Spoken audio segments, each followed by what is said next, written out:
loyalty, duty, respect, selfless service, honor, integrity, and personal courage.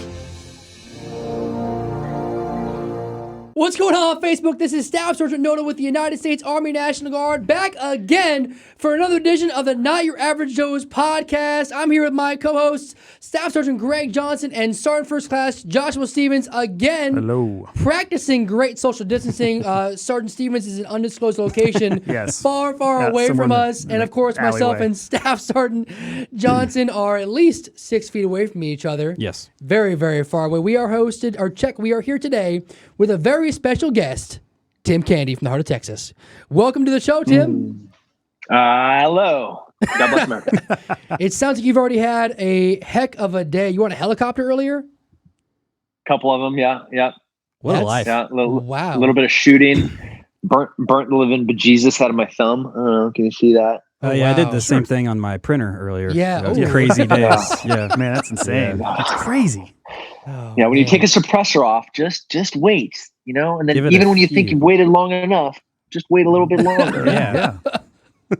All right, Tim. Appreciate you coming on, man. This is really cool. We're just going to roll right into the questions if you're ready.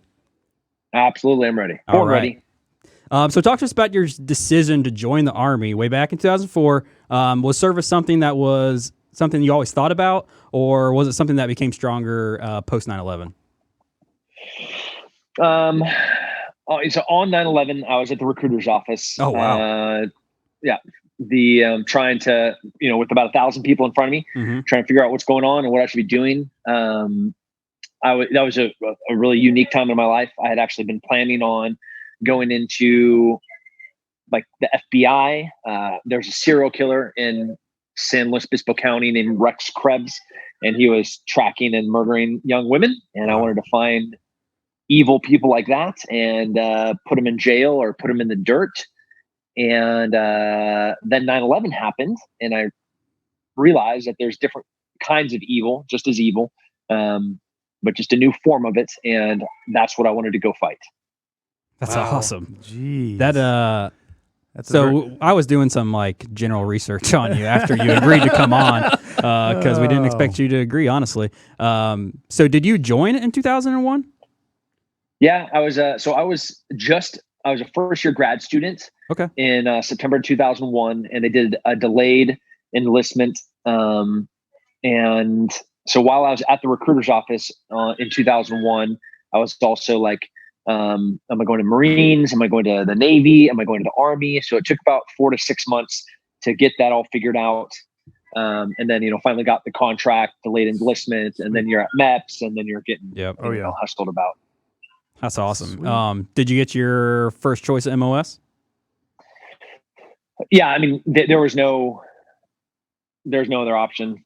For me, it was which branch of service within special operations community. Right. And seeing how we were going to be fighting in the desert, I was less keen on, an amphibious special operations unit. Gotcha. Or even a water-based special operations unit. I wanted to go directly to, and I think everybody saw the writing on the wall that this was going to be not typical warfare. This wasn't going to be Desert Storm. This wasn't going to be tanks. This wasn't going to be conventional badassery. This was going to be what it was, which was painful.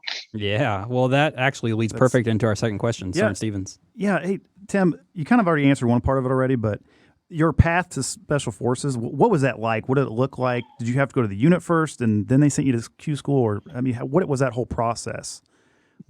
Coming in active duty, they had recruiters come to, so I was an athlete in college, and we had a guy come in a bad suit that wasn't tailored well, and he came in, he's like, hey, if anyone has ever thought about coming to special operations, there's lots of different options out there, and one of them is Army Special Operations. So that was a seed that had been planted in 1999 maybe. And when 9/11 happened, it was, okay, I'm already a college graduate. I'm already an athlete. And so not that we were targeted, but I mean, you guys know that guys perform very well that are coming from a academic athletic background. Right. So, getting an 18 X-ray contract was really easy. High GT score, high ASVAB. Right.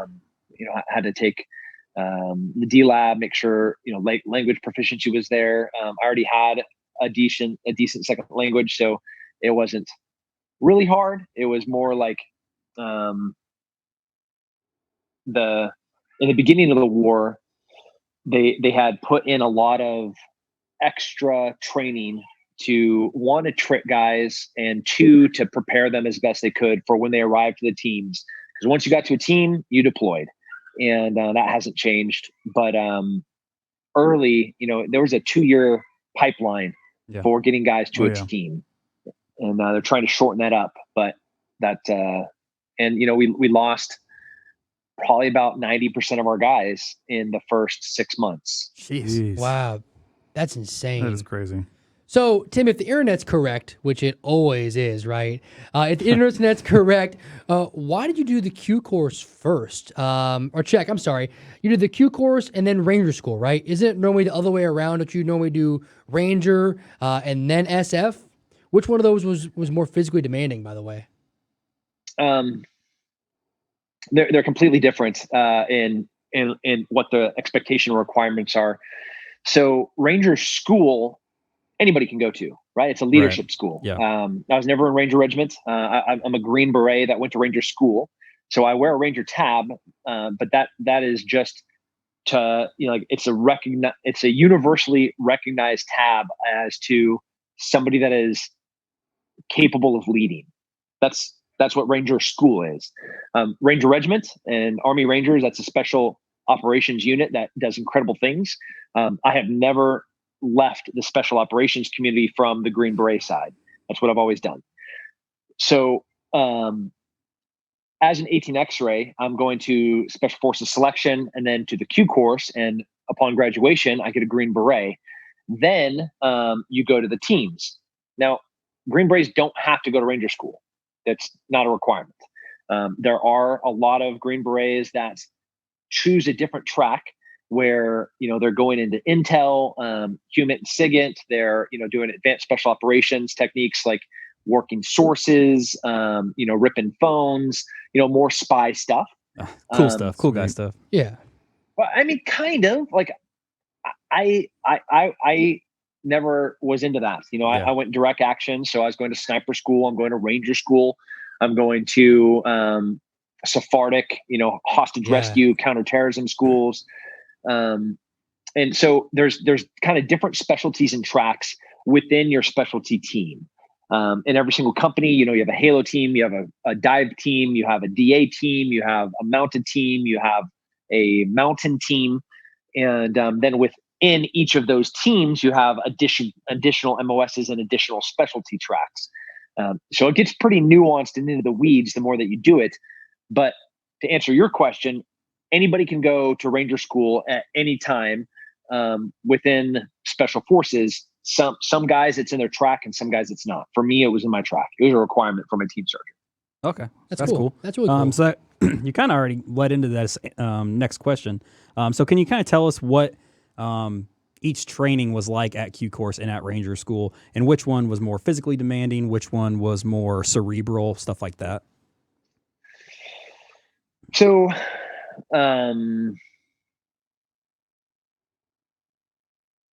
Special Forces selection, it's I think it's very straightforward. They have specific gates that you have to be able to pass.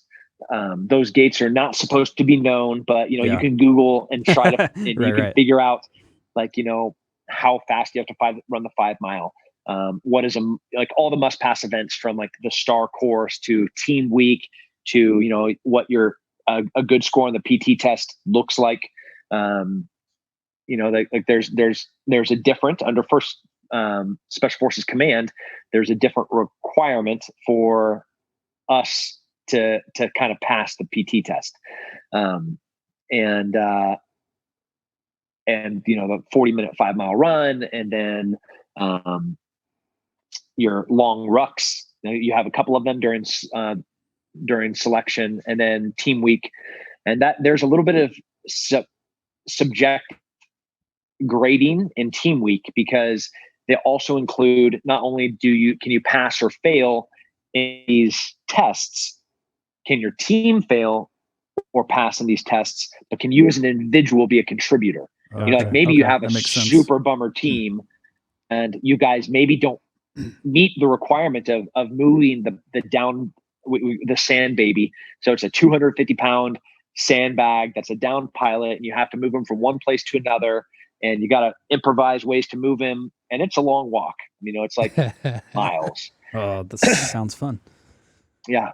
And, some teams have it really easy. Like I had a bunch of studs on my team, and we literally could have skated through that, and there's no challenge for us. But then at what point do you get to see if there's any cohesive teamwork happening? Right. So they intentionally added obstacles, things to make things, to make things harder for us, because they knew that we were going to pass the event. But then how do we function as a team? Right. Inversely, maybe you have a super weak team and you're not going to be able to pass the event, but they still want to see how you function as a team. That's why it's called Team Week. So selection's tough. Phase 2 is the small unit tactics. And that is like Ranger School on a guerrilla warfare stage. Okay. So it is much more combat focused. It's much, things are just way harder. Everything's harder because you have none of the structure that exists within, or the support that comes with being at Ranger School. Ranger School is a big school with lots of RIs, and this is everybody knows what you have to do to be successful. This is all right, we're going to drop you guys off in the middle of the woods. You have to know infantry tactics, but you also have to know how to do these in kind of a gangster way. Your wording is impeccable. Improvise.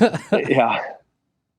Then you go to your MOS training, which is, if you're a Bravo like myself, I'm going to the small arms school. So, you're learning how to disassemble and assemble all sorts of different foreign weapons, from AKs to Uzis to MGs to 1911s, and obviously all of American weapons, from the SCAR to the SR-25, even things that have been phased out but still exist. Yeah, there's National Guard units that are still rocking Berettas.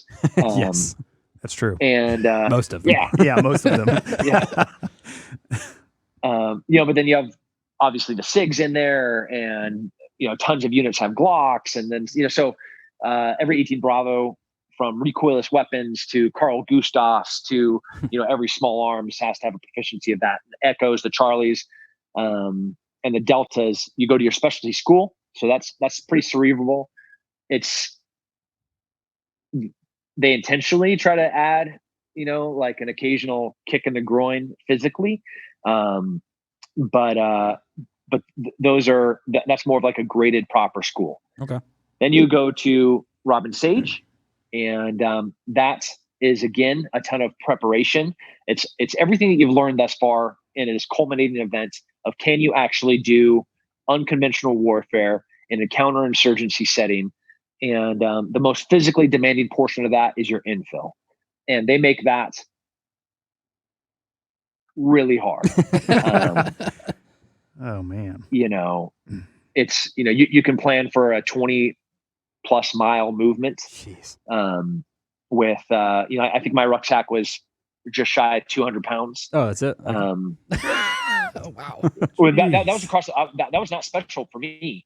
That was across the board. That's wild. And if you're going to be jumping in, you're jumping in the 240 with 8 cans of ammo distributed between the team. Somebody's going to have the 249. Somebody's going to have all the food, all of the water.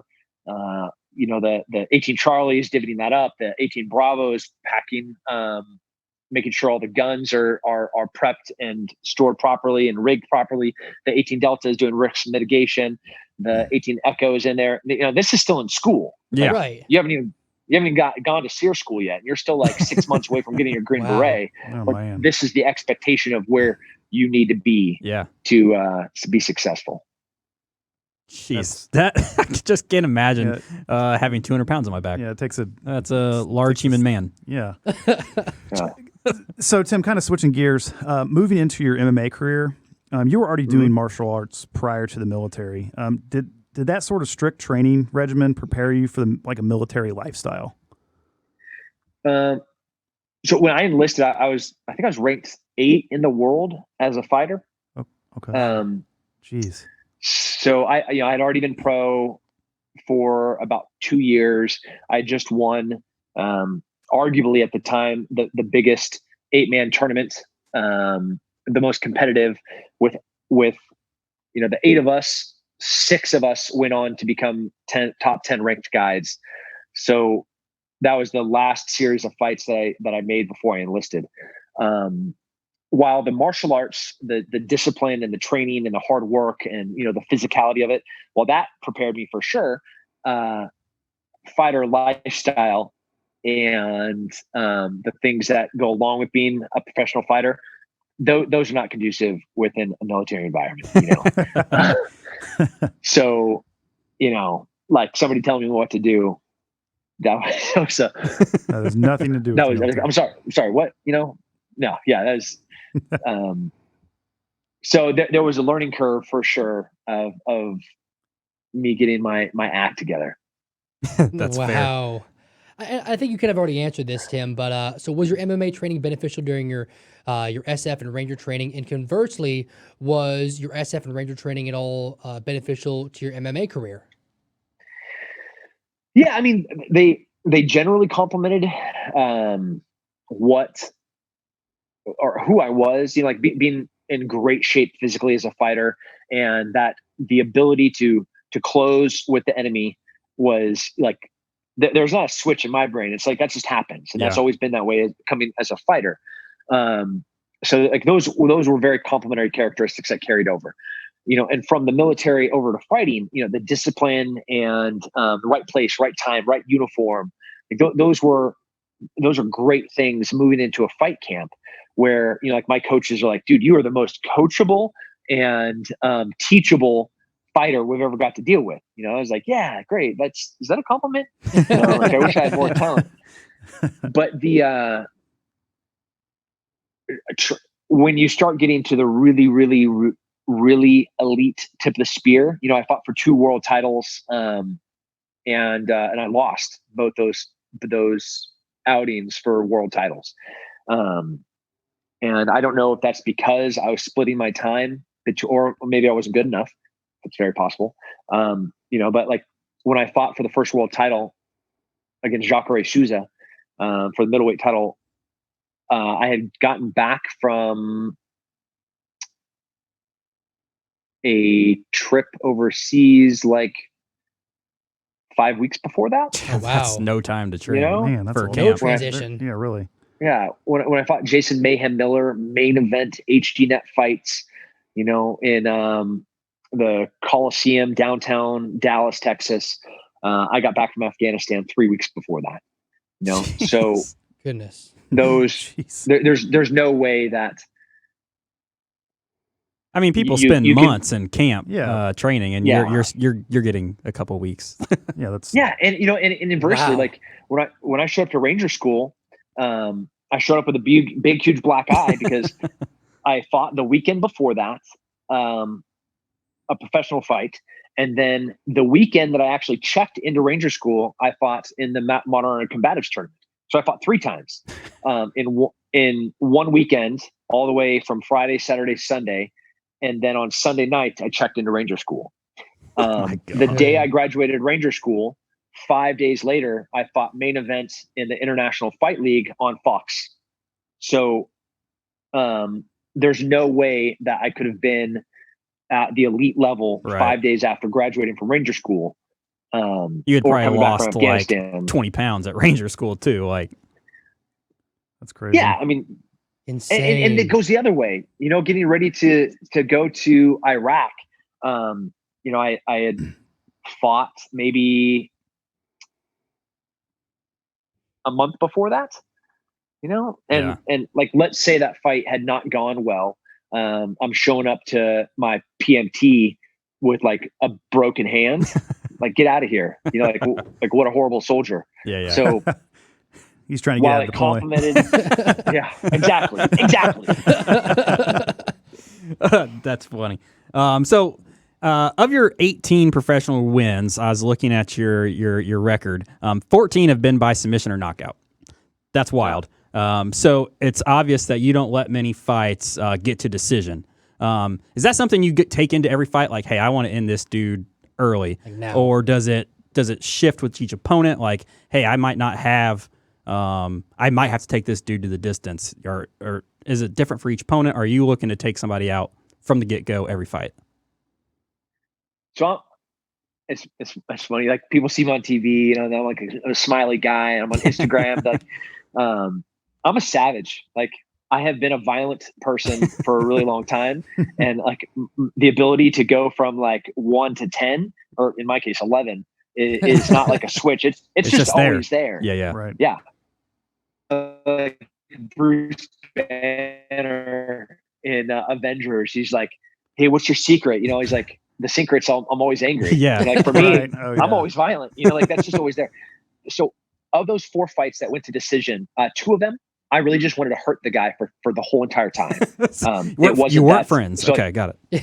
no, yeah, Michael Bisping, I wanted to beat him for 25 minutes. That's what I wanted to do, and you did. And maybe at 20, yeah, I did, for 24 minutes and 59 seconds, beat him, and then knock him out cold the last second. That would have been the highlight of my life. Or of my fighting career, but then like Robbie Lawler, like, that's just a really dangerous guy where if you make one mistake, you're going to go to sleep. Like, both those guys went on to become champions, like world champions. So, you make a mistake against a Robbie Lawler or Michael Bisping, and like, you're going to have a bad night. Yeah. So I guess you kind of already answered this, but have you ever gotten in the ring and you say you're going to go to 11, you want to take this dude out, and after the first round, it's okay, maybe I don't. Do you ever feel like, oh, I don't have it tonight. I need to change my approach to how I'm going to take this fight. Has that ever happened to you? Well, I mean, I have lost on my career, so clearly, there's times where I'm going to go out there and I think it's going to go one way. I've prepared for it to go one way, and then I'm like, why is this not going the way that I want it to?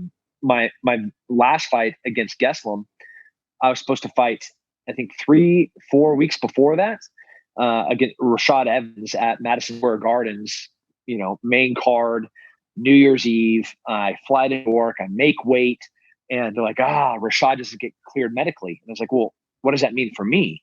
They're like, well, that means that you're going to have to fight again. We just don't know where. And, Right. like, I had a long fight camp. Then I extend my fight camp another 3 weeks. Then I cut weight again. Now my body is just totally trashed. I mean, trashed. And I go out and I fight a top 5 guy in the world, and he pieces me up. I do exactly what I'm supposed to do in the first round, and then the second round starts, and I'm like, boy, I'm tired. I'm real tuckered Yeah. out. Like, I can't do this for another 10 minutes. And then he's hitting me, and then he's hitting me some more. Then he puts me down. So, yeah, things don't go. Like, you might have a really good plan until someone hits you in the face. Yeah, that's kind of like a saying. Yeah. Oh man. Yeah, it's a thing. Yeah, Oh. sounds like it. So you were a principal combative instructor for Sevens Group. How was it being able to tie your civilian passion of MMA into your military career? Did Good that question. carry over, or Yeah. how did you make those jive together? Essentially,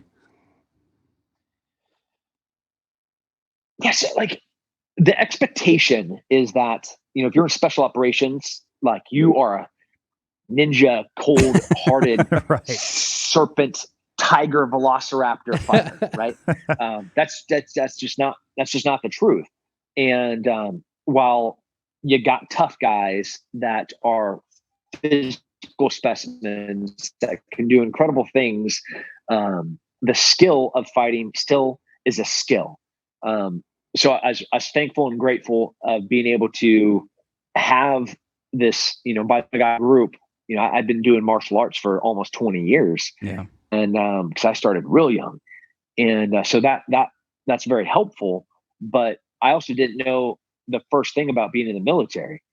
So I still had to learn how to take on not as a martial artist and being able to apply that in a combat setting. That wasn't just like A plus B equals C. That was like, I don't even know what A is because I've only been in the military for 2 years. Yeah. And now I'm a beret and I'm supposed to be like, like, how do I even request a range? Right. Army stuff. Army training. Hooah. Yeah. So, Tim, could you tell us about your transition from active duty to the Army National Guard? Because you are now a member of the Texas Army National Guard, right? Woo woo. Yeah, what was that transition like? Oh man. So I got back from, I think it was in the Caribbean or like the northern portion of southern continent, South Africa. And when I got back, I went fought, and I always took leave. So before you guys start throwing stones, so a couple of the sergeant majors were at a bar in Fayetteville, North Carolina, and they see this jacked, yoked guy. Screen, it said Army Ranger from Fort Bragg, North Carolina. And, they're looking at me and they look at each other and they look at me and they're like, that's one of our dudes, isn't it? And they're like, yeah, probably is. So, they make a couple of calls and lo and behold, Tim Kennedy is 3rd Battalion, Charlie Company, 7th Special Forces Group. And, I fought Saturday night. I got home Sunday. So fortunately, I'm a good soldier, and I was back at work on Monday because my leave ended on Sunday. In uniform, and they called me shaved into the face. office on Monday morning. Yep, and a couple of swollen hands for sure. Yeah. And so when they brought me in the office, they said, "Hey, congratulations on that win. That doesn't work." And I was like, "Well, what doesn't work?" Well, Green Beret, our motto is the quiet professional. I was like, "Yeah, I mean, I know that." And I've been doing this for 4 years, so clearly it has worked. Right. You just found out about it, and why don't we leverage this in a positive? And they kind of pushed back pretty powerfully, as command sergeant majors can do. Right. With no, you're gonna have to pick one or the other. And I'm at the time watching my training Shields and Chuck Liddell become world champions. And, these are guys that I can hang with, Right. like guys that, Yeah. I know I'm that level of a fighter, and I've been at the time. So, I tell the stories, like I got bad news. I'm already at the end of this enlistment. So like, I'm going to walk, like, is this really you're literally forcing my hand? Like I have to leave active duty. You're telling me I don't have to, like, this can continue. Yeah. Like, you could put goarmy.com on my butt. And do you know how many people email me in a day, ask, being in the forces or coming into the military? Like I can't even tell you, if you open it's probably 200 Oh my gosh. requests. I'm not joking, of people asking about service. And that's at 40, where I'm pretty much a broken ogre, right? But I'm not done. Like, my heart still bleeds green. Yeah. I'm proud to serve my country, and I want to continue to serve my country. And even now, at 16 years in, like, nothing's changing. Like, I'm getting promoted, taking a team. These are things that are happening, and I want them to happen. Like, I own 5 businesses, but like, I'm still not done. Like, I love being a Green Beret.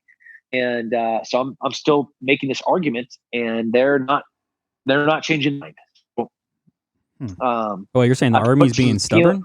No. Yeah. Oh, weird. Yeah. Well, So, like, where can you have a second job and still be in the military?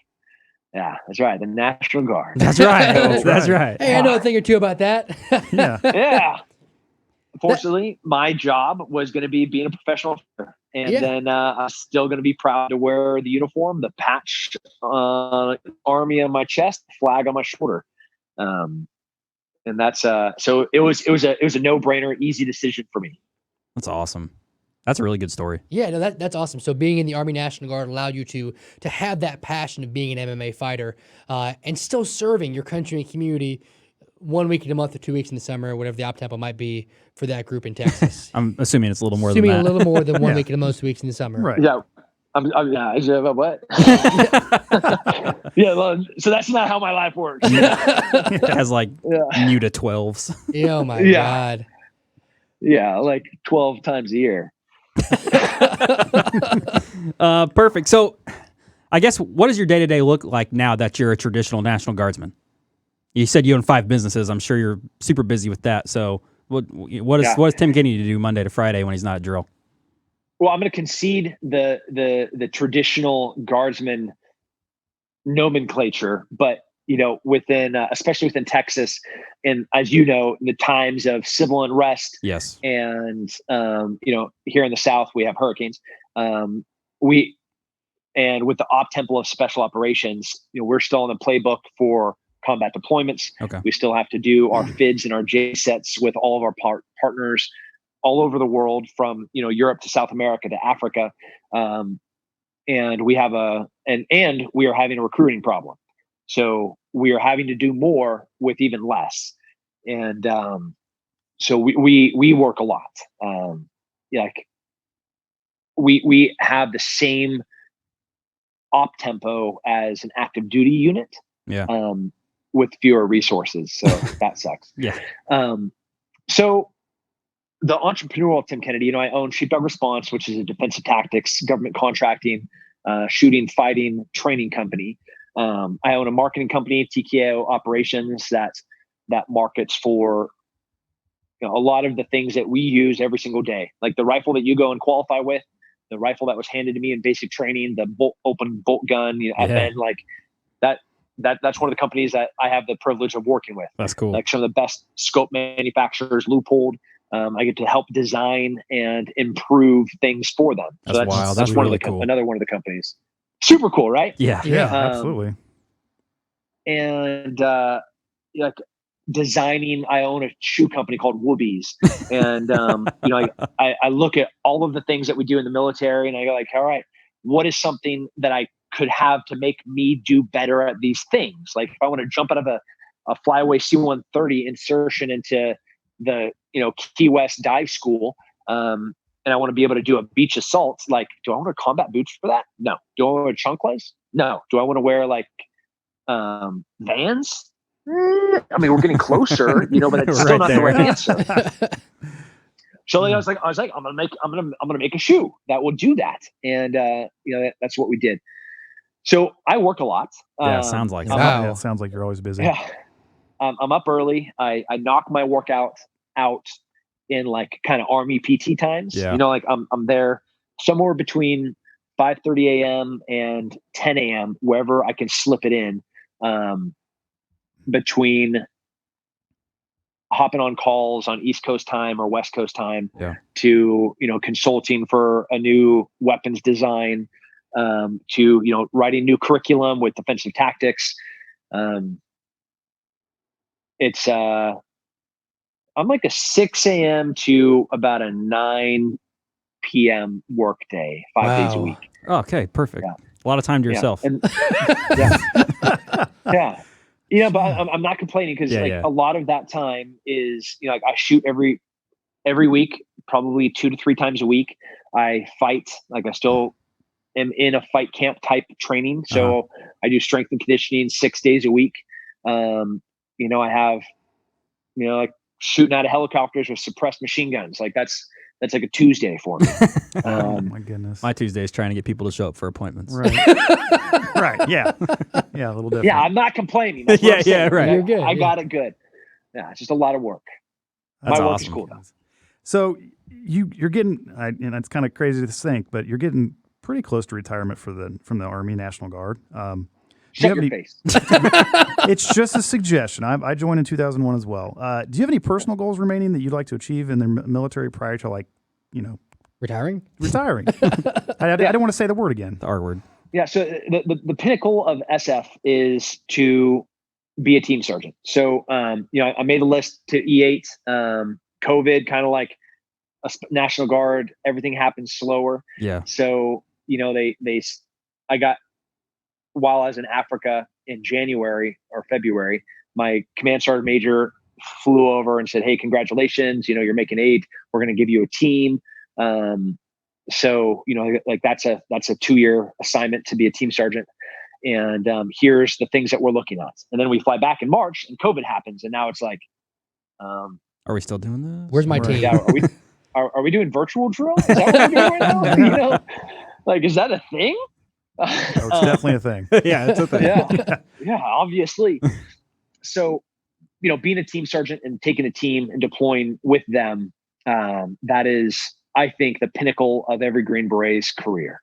To be with 12 other guys that are looking to him about how is the best way to do something. So, yeah, like, I still have a must check block in my career. Gotcha. And, I'm at 16 years, 17 years this January. So, I still have another, 3.5 years of workable time Cool. before they, I think, start hammering me. That's such an amazing story. Earlier, Tim, you mentioned that you have 200 plus individuals in your inbox asking about military service. If there's one piece of advice you can give to someone that's considering military service but isn't quite decided, what might that be? Whew. Right place, right time, right uniform. Yeah. Yeah. That's the second time I've said that, but we definitely have a generational divide right now where things are really easy. You got, like, pick up your phone and you have instant access to information. And, as a business owner, me having an employee show up on time with all the things that he needs to have to be able to do the thing I'm asking him to do, that evidently is like a really big ask. Yes. Well, Yeah. Let me tell you how that's going to work out now in the military. That's you're going to have a rough time. Yeah. So, Oh, yeah. like, you're going to have to forget yourself.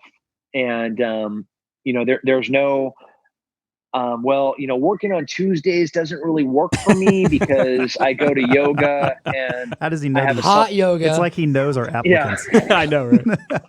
I have like this self exploration time at 3:00 on Tuesdays. And you're like, none of this is relevant. Please shut your face before I wear your skin to the range tomorrow. So, like, grow up. It's it's a big, hard, unforgiving world, and we are so fortunate to live in this country where we're arguing about, like, what gender to put on a bathroom. What a great problem to have. Like, we're arguing about whether we're going to have to go to school off of our awesome laptops with our beautiful Wi-Fi, or go in person to this beautiful school that's protected and paid for. Like, those are great problems to have. Like, am I going to go to virtual high school, or am I going to go to real high school? Like, there's some places that have 0 options. Like, No they high don't have schools. real school. Yeah. And they definitely don't have a laptop. Right. Right. But then that's the world that this generation is growing up in, which is a great world to live in. Right. Yeah. But that's not the real world. The real world is pain and suffering and starvation and unclean water and hard work and sweat and blood and sacrifice. And that there is a beautiful, there's a beautiful existence on the far side of all of that. But the only way that you can exist and survive in a world like that is through hard work and training. And those things don't just happen. Right. Like, that doesn't happen at your schedule. That just has to happen. That doesn't happen at your convenience. They just have to happen. So you have to forget yourself. You have to get outside your comfort zone and Yeah. make those things happen. That was perfect. Yeah. That was a great answer. You have to forget yourself. That's probably one of the That's best. perfect. Yeah. So we actually asked that question at the end of every show, Tim, and that probably was one of the best answers we've ever received. I think everyone here Yeah, would be yeah. in agreement with that. Yeah, absolutely. Yeah, I'm wicked smart. Like, Wicked don't- smart. Wicked. Don't let the hairy arms and hairy legs give you away. Give it away. Tim, thank you so much for coming on the show. Again, my name is Staff Sergeant Noodle. I'm joined by my co-host, Staff Sergeant Greg Johnson, Sergeant First Class Joshua Stevens. Our special guest today is Sergeant First Class Tim Kennedy of the Texas Army National Guard. Thank you so much. Until next time.